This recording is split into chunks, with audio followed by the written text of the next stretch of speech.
ஐயா, அனைவருக்கும் வணக்கம்.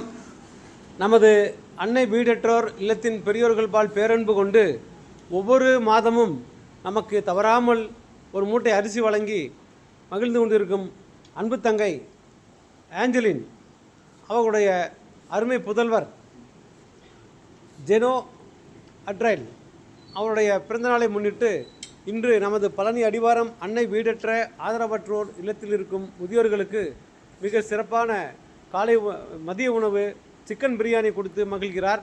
இன்று சிறப்பாக சிக்கன் பிரியாணி கொடுத்திருக்கும் அன்பு தங்கைக்கும் மற்றும் இன்று பிறந்தநாள் கொண்டாடும் அன்பு தங்கம் ஜெனோ அட்ரைல் அவர்கள் நீண்ட ஆயுளும் நிறை செல்வமும் நல்ல கல்வியறிவும் மிக உயர்ந்த வேலைவாய்ப்பும் பெற்று வாழ்வாங்கு வாழ எல்லாமல்ல இறைவனை இல்லத்தில் வாழும் பெரியோர்கள் வேண்டிக் கொள்கிறார்கள். வாழ்க வளமுடன், வாழ்க வளமுடன், வாழ்க வளமுடன், வாழ்க வளமுடன்.